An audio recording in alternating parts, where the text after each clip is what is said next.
Hello my dirty little dumplings and welcome back to Brian Abroad. With some of the online comments I've seen about the 2022 Winter Olympics being held here in Beijing, I couldn't help but be reminded of a thought that I've often had since starting my channel here on YouTube, which is that I would have been a lot better off if I started this when I first came to China in 2016 when Obama was still president. Back then, the relationship between the US and China was way better than it is now after 4 years of Trump. People used to actually come up to us on the street because they wanted to talk about how much they loved Obama and how much they loved America. And America hadn't yet been convinced by the president and the media into thinking that China was somehow the biggest threat to freedom as we know it. The Western world loves to criticize China for what they see as propaganda. But when it comes to informing public opinion of China, Western media is a propaganda machine. We begin this morning with the politically charged opening of the Winter Olympics in Beijing. Yeah, I mean, KT, the athletes were forced to download an app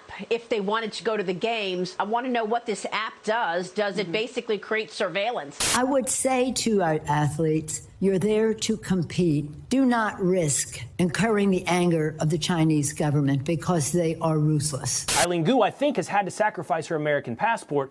So welcome to China. I hope stardom and the riches that you have earned through betraying America are all worth it because you have definitely sold out. Lately, I've come across a ton of misleading articles about the Olympics and just as many comments from misinformed people who of course have never been to China, but swear to know exactly what's really going on here. This whole article from Yahoo News relies on random Twitter users' comments about how the athletes are obviously competing next to a nuclear reactor to drum up controversy over the scenery at the games. And many of the commenters on the article are adamant that it actually is a nuclear reactor. And although the article does explain what the site was actually used for, the fact that you need to scroll through a whole bunch of misleading tweets and click on a see more option before finding out that the athletes actually love this scenery really contributes to the idea that China is forcing the athletes to compete in a subpar location. A few weeks before the Olympics started, I actually went to Shougang Park to film a video about this location. When we got there, we figured out that you can't really get very close to the locations that are actually being used for the games, so I decided not to film a video, but I did take a ton of pictures of the scenery. And to be honest, number one, the scenery is amazing, especially if you're into that kind of like industrial steampunk kind of aesthetic, which I know you can't tell because I'm wearing like a dad sweater and a Squirtle necklace, but I am. And number two, it's so much better that China used pre-existing land to host the Olympics rather than spend millions of dollars and resources to build a whole new Olympic village only for it to fall into disrepair like we've already seen happen in so many other countries before. Another article that I found interesting was this one from the BBC, which claims that a slew of complaints are pouring in from all of the athletes who are unhappy with the horrible conditions at the Beijing Winter Olympics. But aside from one complaint about the cold, which,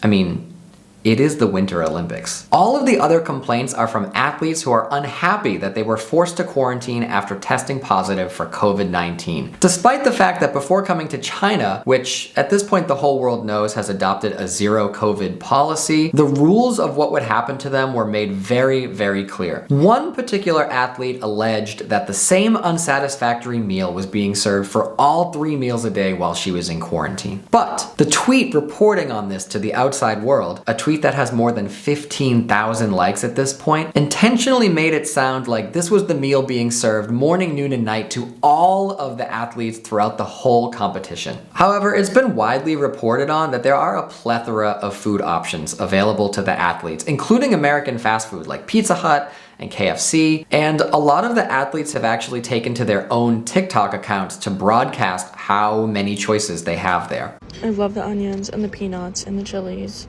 Literally amazing.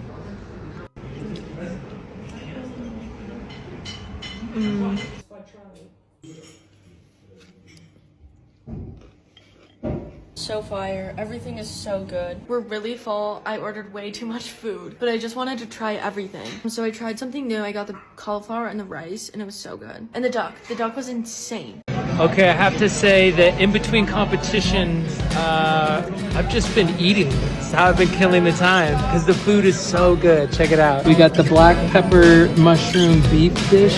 Oh, sweet and sour pork. This is mixed vegetable, cauliflower, and garlic sauce. Kung Pao chicky, dan dan noodles, white rice. But look, I get it. When I came back to China, I had to quarantine too. I was in a hotel room by myself for 14 days. I couldn't leave. All my meals were being dropped off at 3 different times a day outside the door. And you know what? The food wasn't that great. But to be honest, her unsatisfactory meal looked so much better than a lot of the stuff that I got when I was in quarantine. Like, I'm actually a little bit jealous. The thing is though that before I came to China, I knew the rules. I knew what I was getting myself into. And to be honest, so do they. And speaking of rules, another article that caused a huge frenzy online was the report that 5 athletes had been disqualified for outfit violations. A lot of people on these stories were really quick to blame China for cheating by trying to eliminate the competition. But China is not the one that made the rules that caused the disqualification. The International Ski Federation is. An FIS official is also on record as saying that the outfit inspection followed the guidelines of the games and added that it's up to each individual team to inspect their own equipment before competing, which it seems like in this case maybe they just didn't do it. And since the disqualification, one of the athletes has actually come forward to apologize for the mistake. No one is safe from these kinds of articles, it seems. Not even Bing Duan, the lovable panda mascot of the Beijing 2022 Winter Olympics, who this article alleges has some dark secrets. Namely that he's part of some Twitter scheme to get people to fall in love with him so that they just keep buying Bing Duan merchandise, which to be honest is totally working because on all of the Chinese shopping apps here, you cannot find anything Bing Duan related. And people are actually lining up here outside of like designated shopping areas to buy Bing Duan merchandise. So honestly, like kudos to whoever's behind this crime syndicate on Twitter. It's not surprising that the media would play up this anti-China rhetoric that's been really popular over the past 4 years especially, but it's also really irresponsible and frankly it's dangerous. After Trump spent 4 years trying to convince the American people that China was somehow enemy number 1 and referred to the coronavirus as the Kung flu and the China virus every time that he spoke publicly for the better part of a year, violence against Asian Americans saw a massive uptick. I mean, we've all seen the horrible videos of Asian Americans, sometimes the elderly, being attacked on public transportation and the streets. It's just disgusting. Advocacy groups Stop AAPI Hate received more than 2,800 reports of hate-related incidents directed at Asian Americans in 2020. That same year, places like New York City saw a 9-fold increase in hate-related attacks against Asians. And this isn't just a US phenomenon. In the beginning of 2020, the UK reported that attacks against Asians had increased 300%. So while these articles may just seem like innocuous clickbaiting to a normal person, they actually have dangerous real-world consequences. They're dishonest at best and radicalizing at worst. China's strict zero-COVID policy is a frequent target of this type of reporting. In the past few months, I've seen a ton of articles criticizing China's approach to handling the COVID-19 outbreak, using words like draconian. But what exactly is China's approach? China uses several strategies to curb the spread of COVID-19. One of the most significant components to fighting the virus here is China's Health Kit app. The app serves a number of functions. First, before entering public spaces like shops or restaurants, you're required to use this app to scan that individual location's health code. By having citizens scan at the different places they visit, this app is effectively doing the work of contact tracing. Each individual person also has their own health code within the app. This code will change color depending on a few different variables. A green code indicates that that person is healthy and has not recently traveled to any high-risk areas. A yellow code indicates that a person recently has been to a high-risk area and should quarantine at home for 14 days. A red code indicates that a person is either a positive case or has been in close contact with someone who is, which means that they must quarantine at a designated quarantine facility. The app also houses all of your PCR tests and vaccine information. It's nice to know that no matter what hospital or clinic I go to get tested, that my results will be sent to the app within 24 hours, basically guaranteed. And don't worry, this is not a vaccine passport. Most places here don't actually require vaccination. However, at this point, 85% 85% or more of the Chinese population is fully vaccinated against the virus. Masks are required in public spaces here in China, and most people will even wear them while just walking outside. Wearing masks to curb the spread of viruses has kind of been part of Eastern culture for a long time now, so it's not really something that comes with a lot of drama or politicizing. I think one of the reasons that the response to masks and vaccines is so different between China and the US is that in America, we're raised to really value our personal freedoms, which can sometimes create a sense of entitlement in a lot of people. I'm sure you've all heard people saying that they don't need to do something or that they can do something just because they're American. Whereas here in China, you're kind of raised to see yourself as part of a bigger system, and it's really highly valued for people to do the right thing to benefit their community or their country or the nation as a whole. Here, wearing a mask or getting a vaccine is not really a big deal. In many indoor spaces, you may need to have your temperature taken before you can enter. Even here at my building community, they always test my temperature before I come inside. Of course, like I was talking about earlier, China's borders are closed to the outside world, so anyone who is able to come into China for some reason, whether they're from another country or it's a Chinese national coming home, they will need to quarantine at a designated facility that's specifically for quarantine for at least 14 days. Here in Beijing, it's actually 21 now. So I came back to China in November of 2020 after what I thought was going to be like a 2-week trip to America that actually turned into an 11-month trip to America because the border shut down and all the flights were canceled and I could not come back to China. Even though the border technically was closed, I was able to get permission to return to China, and the process is pretty strict. You need to have a negative antibody test and PCR test within 48 hours of boarding the flight. So that means you need to get tested and have your results before you even get on the flight. Once you do arrive at the airport, you're in this queue of different stages of the process that you need to complete. So basically there's some paperwork you need to fill out. They do give you a PCR test right at the airport, and then they put you on a bus and they send you to one of the designated quarantine facilities. My quarantine facility was actually a repurposed hotel. So I was in a double bed hotel room for 2 weeks. They will feed you 3 meals a day of varying quality. I was pretty lucky because this particular location allowed us to order out for 1 meal a day, so I could use some of the food apps here to have food delivered to my door once a day. And they also let us order packages online and have them sent to the hotel. So if we ran out of water or we needed some snacks, it was really easy to get stuff sent at least once a day to the hotel. They did check our temperature every day, I think twice a day at the door. They would come and you open the door and they scan you. And I also received 2 additional PCR tests while I was in quarantine. Overall, it's not the greatest experience of my life, but for someone who kind of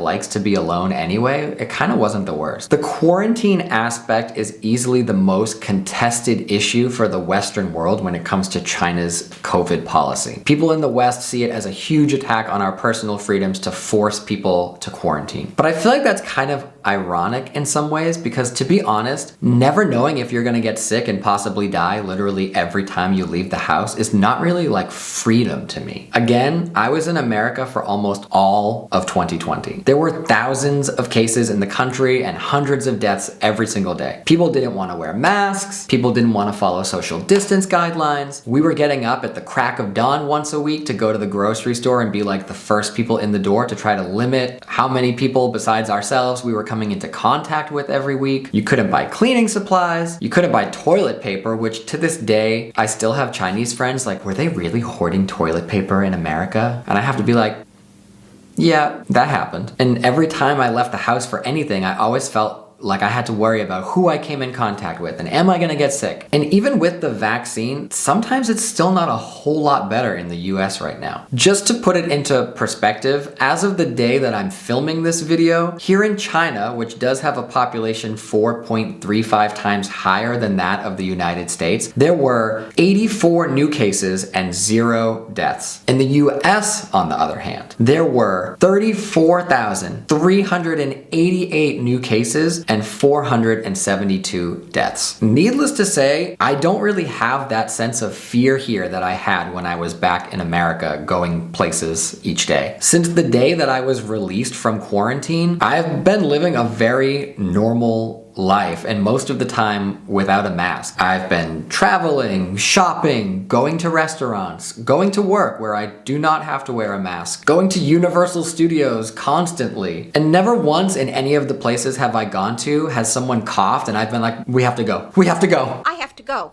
We have to leave now.